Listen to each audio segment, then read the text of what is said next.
Hey guys, so I want to do an update because recently I got a new phone and just wanted to test out the mic on this thing. And today I wanted to talk about something pretty deep, and if you clicked on this video, that means you probably care to hear my story, so I'll share it. I'm a 20-year-old man and I was on estrogen and testosterone blockers for 18 months. When I turned 18, I started taking it. So, I'm a vulnerable adult, though. I have autism, I had some body issues, and I also have ADHD, but it's pretty mild, and I would take pills for that when I was younger. But, anyways, I wanted to talk about my detransition, how I'm physically doing, mentally doing, emotionally doing, and such as that. While I was in transition, I realized how depressed I would get and just how amplified my depressive moods could get, which was something I didn't deal with as severely when I wasn't on the pills. It also made me weaker, obviously. That was one of the side effects of it, because I was lowering my testosterone, which lowered my muscle mass, which lowered my energy. I couldn't do as much. Another thing is I had reduced horniness, which I'm kind of feeling indifferent about it, honestly. Though it is fun, but it's like, I'm just being real with you guys, might as well be. I'm hoping that only adults are watching my videos. Most likely they are. And I don't really care to be demonetized. I don't make any money from this, and I don't really have an incentive not to share it. So instead of it going like this now, I can go up like this again. And also I can have wet dreams again. I can get aroused again. And I can come for the first time. I've never been able to do that before the pills and stuff. Mostly because I had an eating disorder and I don't think my body allowed me to do that. Yeah, so after I stopped taking the estrogen, here's some changes that have happened to my body. I started to get some facial hair again, obviously, and I've had to shave every other day because I randomly get facial hair like right here for whatever reason. It's very random.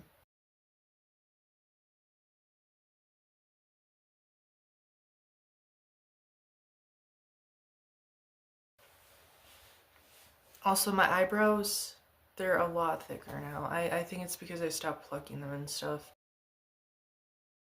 I stopped voice training, so my voice probably does sound deeper, but that's because I would practice it like this and I would put it very high whenever I would speak. And now I just don't really care to, because what is my incentive to? There's no need to do it. I've increased muscle mass. My shoulders probably look a little bit more broader from that. And I'm a little bit more hairy than I used to be. I have less body fat, I guess. A little bit less. And, oh yeah, before I forget, the gynecomastia that I acquired from the pills, that's gone down a lot. I still get puffy nipples sometimes, which is a little bit annoying, but it's basically down. Here's a little slideshow. Here's the 3rd month on estrogen. Here's the 10th month of estrogen. This is 1 week off. This is 2 months off. And this is today. That's pre-estrogen. I wish it looked like that again. Now this one is from the front view, and here's 1 month off estrogen. Here's 2 months off estrogen. You can see quite the change here. And I've been gaining a lot more muscle, so it feels more like pecs than anything else. Before I forget, my hormones back in April 2023 was about 7 for testosterone. Now it's about 1023. for testosterone. The limit is 1,200 for men my age, but I'm like normal, I guess. My estrogen was about 150 when it was at its highest during my transition. Now it's at about 40. We're supposed to have it down to about 35. And I don't know exactly the measurement that this is, but that's what they said to me. So now I'm going to move on to emotionally how I'm doing.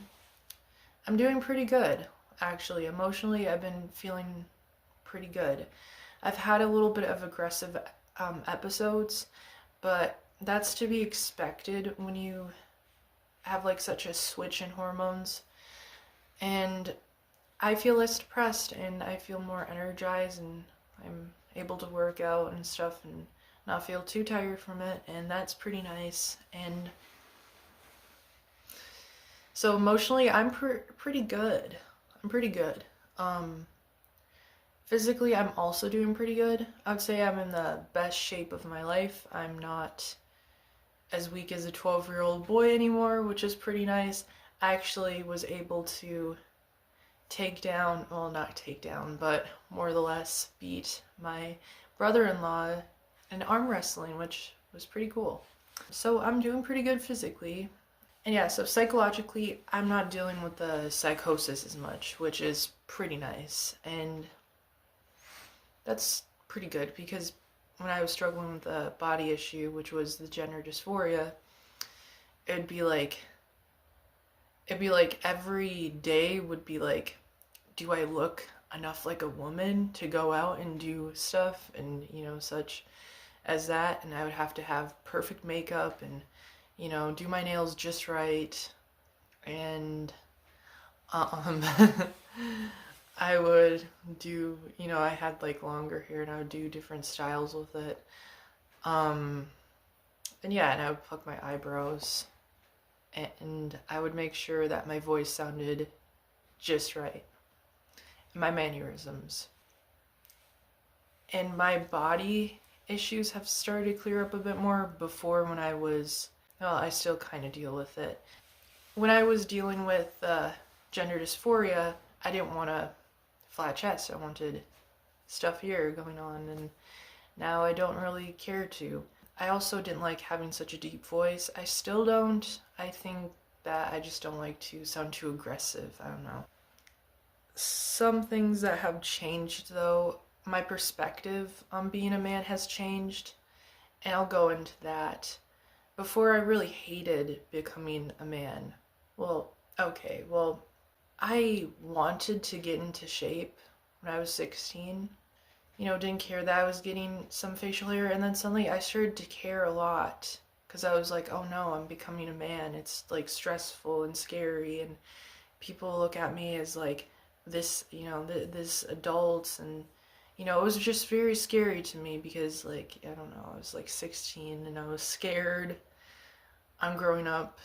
I've always been kind of scared to make those steps in life where it's like, oh, you're a teenager now, you must act this way, and I'll just shut down from it. And that was kind of one of my shut down things, where it was like, oh no, I'm becoming an adult. I was freaking out.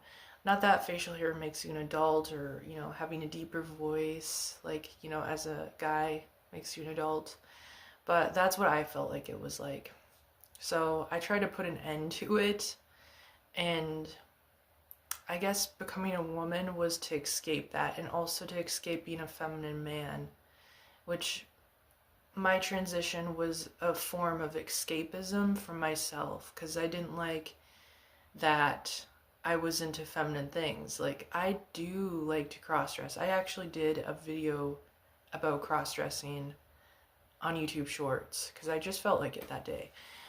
I would hide that, though, because I didn't want people to know that I like to cross-dress.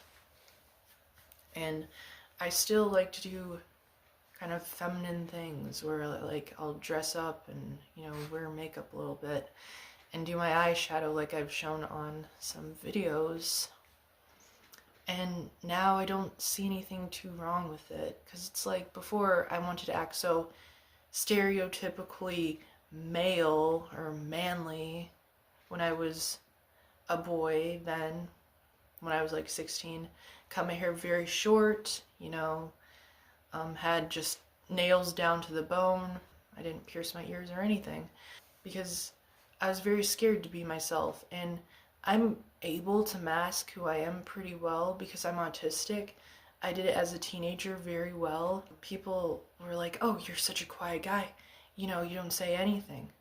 That was me masking because I do like to speak to people. I do like to talk to people. But it's like people would say, "You are being too annoying. You're disrupting the class. We need to take you out of the class. You're not doing good for the school. Peers are too distracted with your antics." So I decided to become very quiet in high school, which then led to me being able to mask who I am. And I became very quiet because I was scared to get into trouble. I would be put in very small rooms when I was younger, so it was kind of like a behavioral management type thing.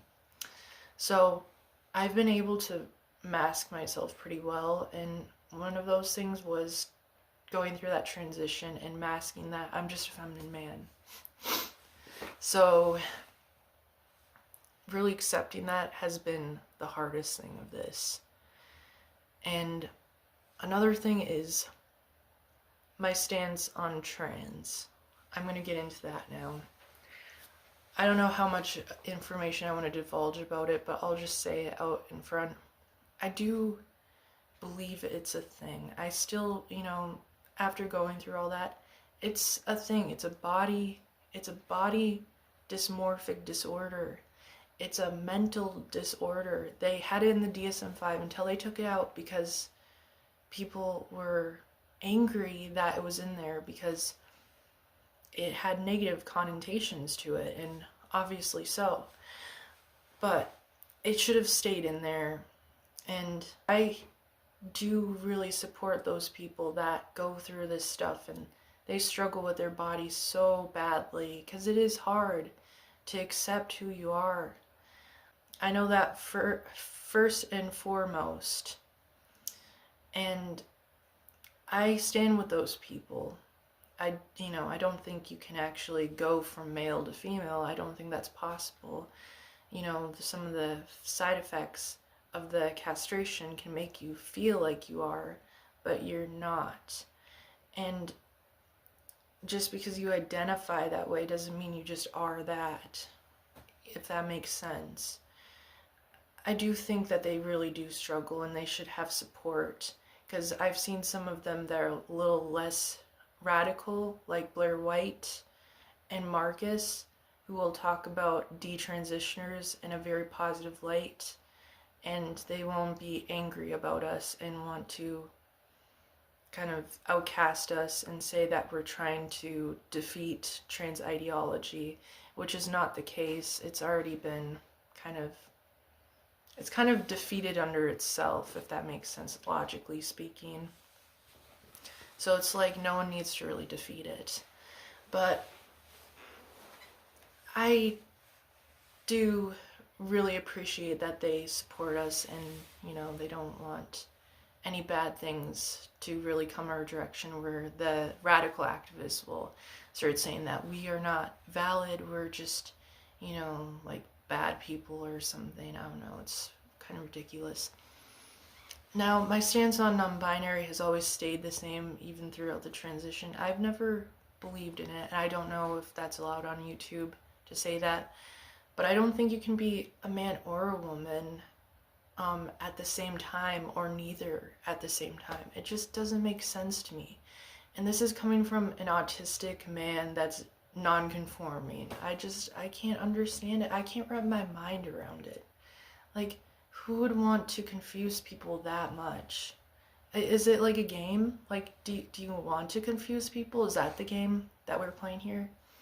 With that type of ideology? I think that must be it. Another thing is that throughout this, I haven't overly regretted it. To the point where it's like, well, I've had my moments where I really regret the transition.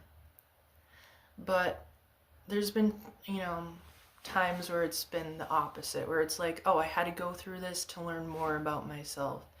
I had to transition to learn more about myself, to really know who I really am. Because before the transition, I had little thought on who I was. And after the transition and detransitioning, I've really gauged into who I am and what I stand for, and what my principles of life are. And it's a lot to explain, and I know it sounds probably like, the extreme trans activists will say, oh, it's very life-changing going through the hormones and stuff. Well, it is, because they're hormones and they do mess with your brain. So yes, it is very life-changing. I experience it first and foremost. And I don't think that, the doctors are at fault. I mean, kind of. They still gave me the pills and stuff, though that was after a year of trying to convince them I needed it. So I don't blame them for that. And I think that I needed to go through it to learn a lesson. I did lose one of my best friends, though, which really sucked for 3 years. But when I talked to his dad, which is my brother, he said maybe you needed this time to grow as a person and you needed to be without your best friend for those 3 years. Which made sense, because sometimes you just need that time to grow and change into who you are. So, yeah, I don't regret too much of it. I do regret getting a little bit of breast tissue. That really sucks. I was always scared. It was one of my biggest fears to have breast tissue. My dad has it, and I always hated that appearance, and I was scared for it to happen to me. And to know that I caused it to myself is kind of like self-inflicted pain. Now I'm going to move on to, speaking of self-inflicted pain, to some relationships that I had dealt with during this period of transition. Now, for most part, I'm demisexual, meaning that I need to know the person before I start dating them. And I'm bisexual. I don't care which gender the person is. But during this time, I wanted to be really feminine. So I was not who I really was. I kind of pushed myself to the back of my head. And I became a very submissive person instead of a very stubborn person, which is what I really am. And during this time, I would exclusively only date men. I didn't even want to be seen as like, instead of, I would have internalized homophobia from before when I would talk to men. Now when I talk to women, I was scared to look gay in that way, if that makes sense. Because I always wanted to mask who I was and, seem as most normal as possible, which normal being straight and very like that, I guess. But I would exclusively date men. I would try to make them just overpower me, because I guess I got a ruse out that, because it was like I had lost that part of myself. I felt very weak, very submissive, and I was missing that little part of myself, the little dominant, I don't know what you even call the male kind of drive that I had before copious amounts of hormones had plagued my body that were of the opposite sex. And I tried to recover by focusing my attention on this other guy, because I was thinking about detransitioning a year ago or so, and instead I looked up this man called Isaiah Undercooked. I was watching his content on how to recover from gender dysphoria, because I had started to realize it was a body disorder around that time, and one that I didn't want to suffer with. I had already suffered prior to that with an eating disorder, which is kind of hard for me to talk about, but this one was really kicking my ass, and I needed a way to escape it And the best way to do that was to focus on someone else, is what he said to me, is what he suggested to me to do.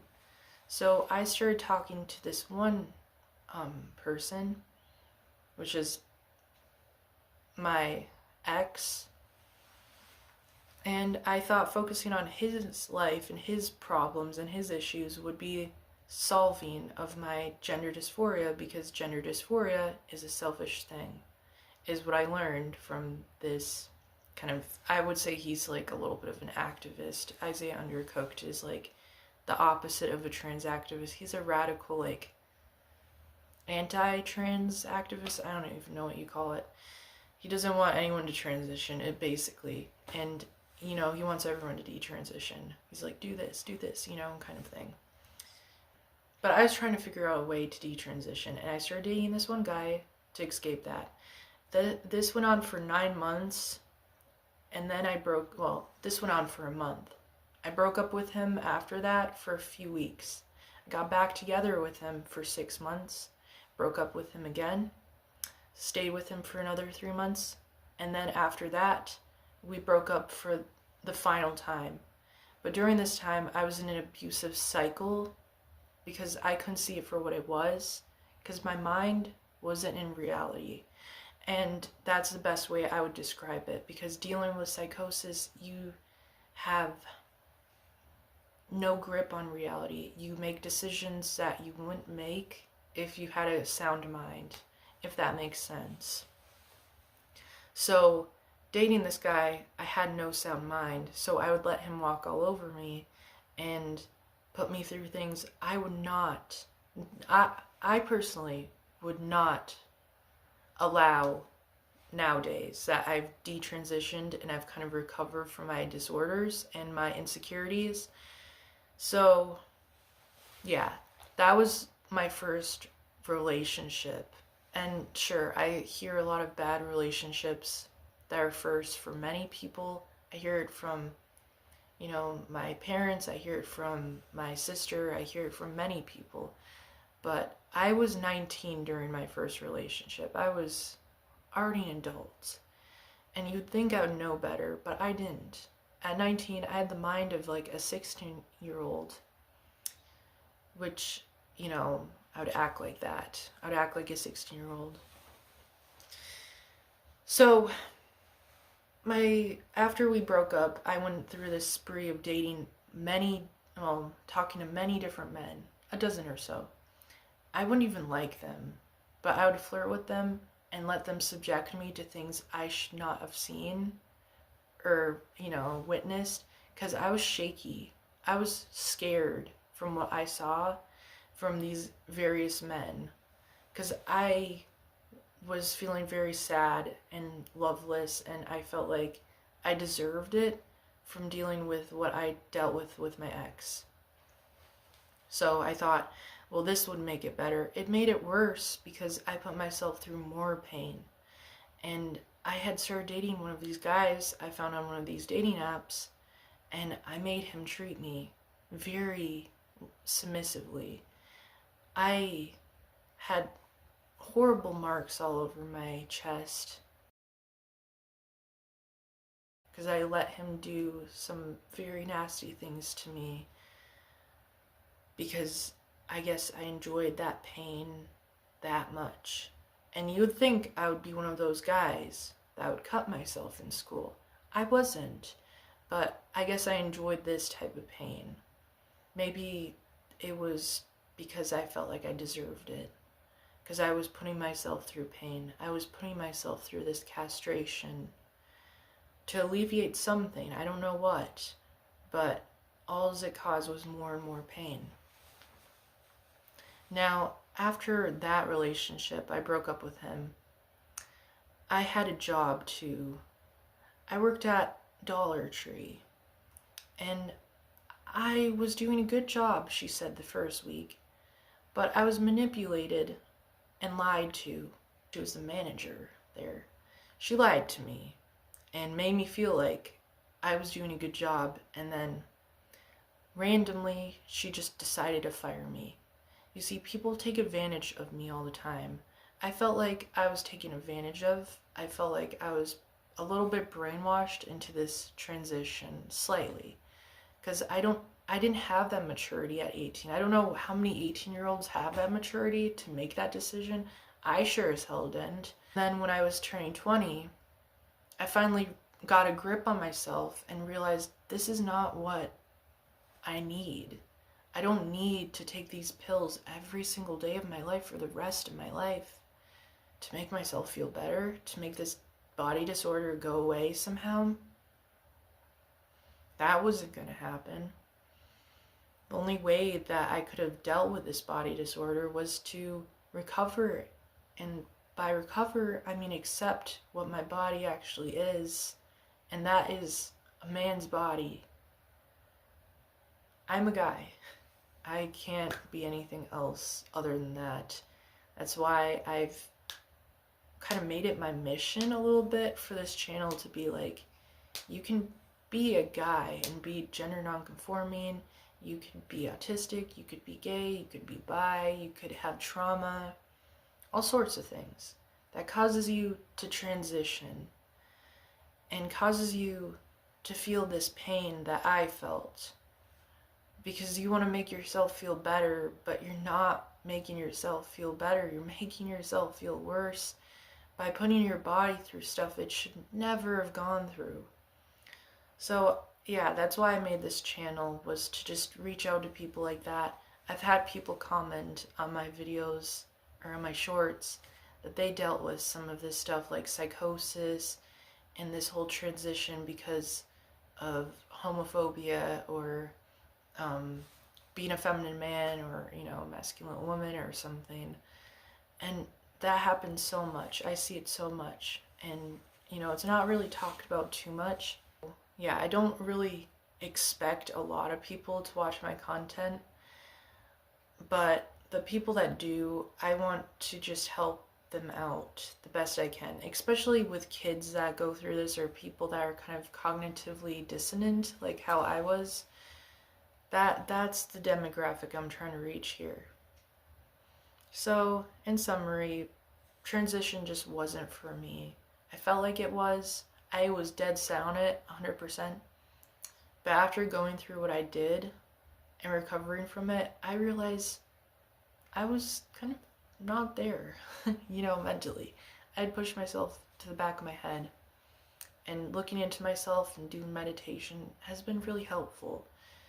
And, you know, it might sound kind of cringe or a little bit cringy to say that, but yeah, it was helpful for me, in my case. Not saying it would be helpful for everyone, and I'm not saying we should all just dogpile on trans people to try to recover from the disorder. That's not going to happen anytime soon for some of them, and we have to just be patient with them and let them go through it, because it's a learning experience. You learn from it, you grow from it.